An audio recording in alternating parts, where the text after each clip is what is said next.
Miss হবে না আপনার পছন্দের টিভি শো। দেখুন জি5 অ্যাপে একদম ফ্রি। এক্ষুনি এত হাসছিলে, এত গল্প করছিলে, এত কথা বলছিলে, ইনফ্যাক্ট মায়ের কাছে নমিতা দিদির নামে নালিশ করছিলে। আমি কিন্তু সব শুনতে পেয়েছি ভেতর ঘর থেকে। হঠাৎ কি হলো? এরকম থমকে গেলে কেন? বলছি তো কিছু হয়নি অনির্বাণ। আমি কিছু জানি না মা। মাছ মাংস আমার দুটোই চাই। ওই দিন কিন্তু আমি সব খাবো বলে দিলাম। দেখেছো, আমি বললাম তো, তুই বুঝতে পারছিস না? তুই যা যা খেতে ভালোবাসিস আমি সব বানাবো, কিন্তু একটু হালকা হালকা করে বানাবো। আমি জানি তো এই সময় মনটা একটু খাই খাই করে। মা বাচ্চা দুজনে খাচ্ছে না। আমার লক্ষ্মী মা, তুমি তোমার কথা শোনো। বলো তোমার বাচ্চাটার জন্য এখন একটু সহজপাচ্য খাবার দাবার খাও না মা। তারপর আমি তোমার মনের মতো করে সব করে দেবো, বুঝতে পেরেছো? দূর, তোমার কাছে আবদার করাটাই বৃথা, জানো তো। ঠিক আছে, আমি রাখছি এখন। আরে শোনো, দেখেছো তুই এমন করিস, আমি যে কথা বলার জন্য ফোন করলাম সেটাই বলতে দিবি না। বলছি সামনের শুক্রবার তাহলে 7টা দিয়ে দেবো। ওই দিন ভালো দিন, ঠাকুরমশাই বলে গেছে। আমি বাড়ি থেকে সব রান্না বান্না করে নিয়ে যাবো, অর্ধেক করে, তারপর বাকিটা ওখানে গিয়ে করবো, কেমন? ঠিক আছে, তোমার যা ইচ্ছে তুমি তাই করো, কিন্তু আমি মাছ মাংস সবকিছু খাবো, এই বলে দিলাম। রাখছি। আরে এই মেয়েটাকে কে বোঝাবে? হয়েছে, নালিশ হয়েছে, এবার তুমি খেয়ে নাও, তাড়াতাড়ি খাও, এখন কিন্তু ওষুধ আছে। তুমি কি আমাকে এই খাইয়ে যাবে নমিতা দি এই কটা মাস? বলো তো, ভালো লাগে কারো রোজ রোজ একই খাবার খেতে? কি বললেন আন্টি?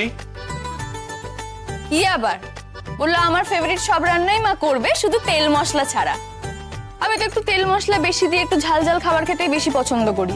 তাহলে যদি তেল মশলা ছাড়াই হবে, আমার ফেভারিটটা হলো কোথা থেকে? সেটা হওয়াটাই তো স্বাভাবিক। এখন তোমার সব হালকা হালকাই খাওয়া উচিত। দেখলে না কালকে সার্থকের জন্মদিনে সব রান্নাই কিন্তু মোটামুটি ওই হালকা হালকাই করেছিল। লিটল সিসের করা হুকুম ছিল। শোনো, সামনের শুক্রবারই সাধ দেবে বলছে। ওই দিন নাকি ভালো দিন। তোমার কোনো কাজ নেই তো ওই দিন? দেখে বলছি, দাঁড়াও। সামনের শুক্রবার মানে 25 তারিখ না? এখন অব্দি তো কোনো মিটিং নেই।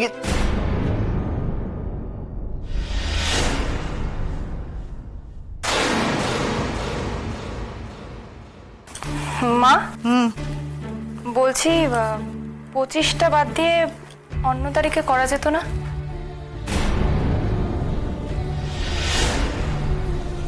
না করা যেত না। অন্যদিন ঠাকুরমশাই যেদিন বলছেন সেটা অনেক পরে, তখন রাইয়ের 7 মাস পূর্ণ হয়ে যাবে, আর করা যাবে না। মা, আমার মনে হয় রায়েরও আপত্তি থাকবে ওই তারিখে সাধের অনুষ্ঠান করা নিয়ে। আমার মনে হয় না আপত্তি থাকবে বলে।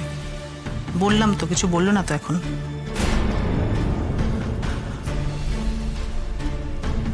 আর আমি সব ভুলে যেতে চাই মিষ্টি। যে চলে গেছে আমাদেরকে ছেড়ে, তাকে নিয়ে আমি আর ভাবতে চাই না। বলছি, খাবে না তুমি এখন?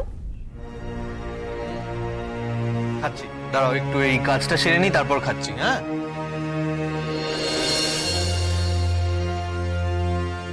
কি হয়েছে রাই? আমার কই কিছু হয়নি তো।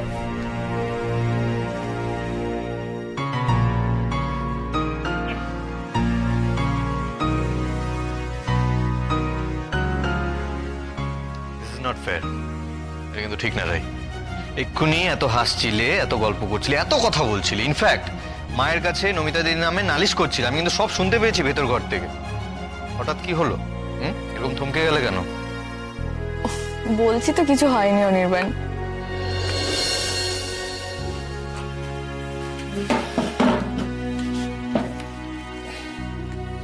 কিছু একটা তো হয়েছে বটেই। এই যে ফেশিয়াল এক্সপ্রেশন চেঞ্জ হয়ে গেছে। কিছু লুকোচ্ছ আমার কাছে? এই তোমার শরীর খারাপ করছে না তো? না না অনির্বাণ, আমি একদম ঠিক আছি। তুমি আমাকে বলবে না এক্স্যাক্টলি কি হয়েছে, তাই তো? ফাইন, আমাকেই আন্দাজ করতে হবে। তুমি আমাকে বললে সামনের শুক্রবার তোমাকে সাধ দেওয়া হবে। আমি সেদিন বিজি আছি কিনা। আমি ল্যাপটপের ক্যালেন্ডার দেখে বললাম যে সামনের শুক্রবার মানে 25 25 তারিখ, তাই তো? হ্যাঁ, সেদিন আমি আপাতত এখনো আমার কোনো মিটিং রাখিনি। 25 তারিখ শোনার পর তুমি থমকে গেলে, তারপর থেকে একটু চুপচাপ হয়ে গেলে তুমি রাই। কেন বলো তো, কি আছে ওই দিন?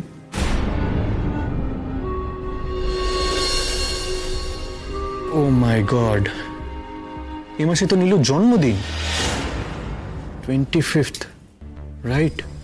25 তারিখেই তোর জন্মদিন, সেই কারণে তোমার। আমি জানি আমার ওর কথার মনে করা ঠিক নয়, উচিত নয়, কিন্তু কি করবো বলো তো, হঠাৎ মনে পড়ে গেল। আমি বুঝতে পারছি তোমার খুব খারাপ লাগছে অনির্বাণ, তোমার মনে হচ্ছে এত কিছুর পরও আমি কেন ওর কথা ভাবছি। ও আমার সঙ্গে যা করেছে, তোমার সঙ্গে যা করেছে, তারপরে ওর কথা মনে করা ঠিক নয়, উচিত নয় আমার।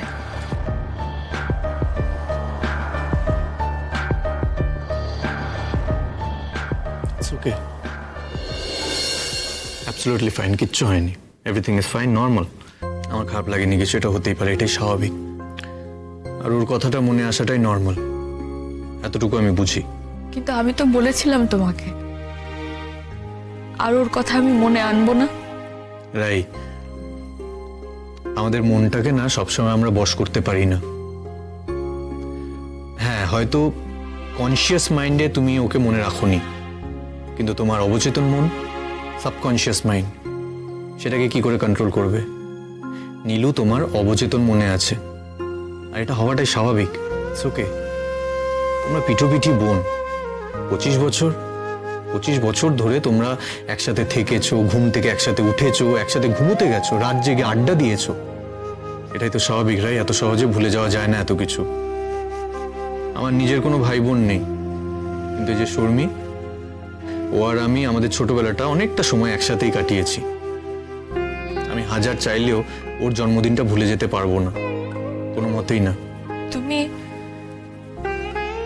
তুমি এই কথাগুলো মন থেকে বলছো? এটা নিয়ে তুমি কোনো স্ট্রেস নিও না রাই, কোনো রকম অপরাধ বোধে ভুগো না, বুঝেছো?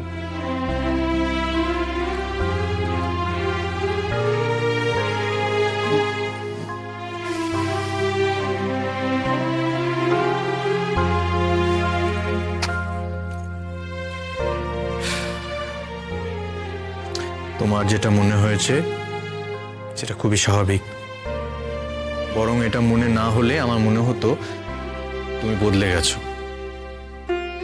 এখনো তুমি বদলাওনি রাই, আর এই তুমিটাকেই যে আমি বড্ড বেশি ভালোবাসি।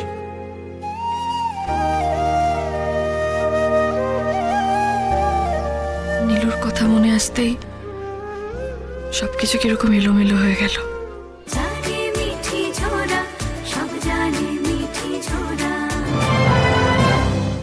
জি5 ডাউনলোড করুন আর সব এপিসোড দেখুন একদম ফ্রি।